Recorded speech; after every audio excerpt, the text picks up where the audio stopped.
ساڵیادی ڕۆژی کۆیە کە لە ساڵی 1969 مامۆستا ئیبراهیم سابیروەری ئەم ڕۆژەی کرد بە ڕۆژی کۆیە کە تیایدا لەو ڕۆژە سەرجەم لایەنە کەلتوری فەرهەنگی هونەریەکان و ڕۆشنبیریەکان تیایدا پێشکەش دەکرێت. ئەم ڕۆژ بە کۆمەڵێک چالاکی وەک ساڵی پاڵ بەشدارین کە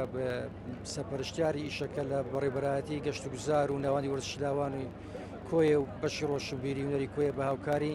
بەشداربووان تیپی مۆسیقای باوازی، تیپی سارنج، گروپی سەحەر کەوانە موزیکین لەگەڵ خانەوادایەکی هونەری کە لەسەرەوە دوای چەند خوڵەکێکی کە گۆرانی مۆسیق بەشدار دەبن. ئێستادا ئەمە کاری دەستیمان هەیە کە لە خوارەوە بەڕێزان کاقوبات تاڵەبانی کە سەیری شتەکان دەکات زایدەن پێشەنگای شێوەکاریمان هەیە لەگەڵ کاری برین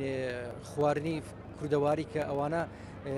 ژنانی ڕۆژهەڵات کە لێرە لە کەمپی ڕۆژهەڵاتن لێرە بەشدارن لەگەر کارگەی مافوریمان هەیە لە کۆیە کە بە ئیشی برێن خۆیان بەشدارن. ئامان زمان ئێمە خۆت دەزانی کۆیە ئەگەر سەیریکەین بە شاری ئەدەب و هونەر ناسراوە، بە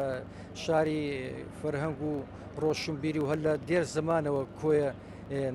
کۆمەڵە ئیشێتدا هەبووە، چەندین دیوەخانی تیا هەبووە کە لەو دیوەخانانە گۆرانی مۆسیقا و مقامات و شعر و ئەمانە پێشبڕچیان کردووە لەو شوێنە ئەو کەسانی کە لەو دیوەخانانە دەرچوون کە دیوەخانی ئەختەر بووە وەک ئەوە بووە کە لە مەحەدەگیان ئەکادیمیەیەک دەرچیدن. ئامان زمان ئەو ڕۆژ لێرە ئەمە ئەو ڕۆژە کە بە یەمی ساڵیتی کە وا بکەین هەموو ساڵێ بکرێتەوە، ساڵێشتر بتوانین بە کۆمەڵێک کاری جوانتر مەسەن کۆنفراسی گەورەی بۆ بکەین لایانی مێژووی و لایانی جوگرافی کۆیە و لایەنە سیاسیەکان و کە لێرە چەندین کە لە پیاوی گەورە و سیاسەتمەداری گەورە لەوانە مەسەن هەڤاڵ بەڕێز مامزەلال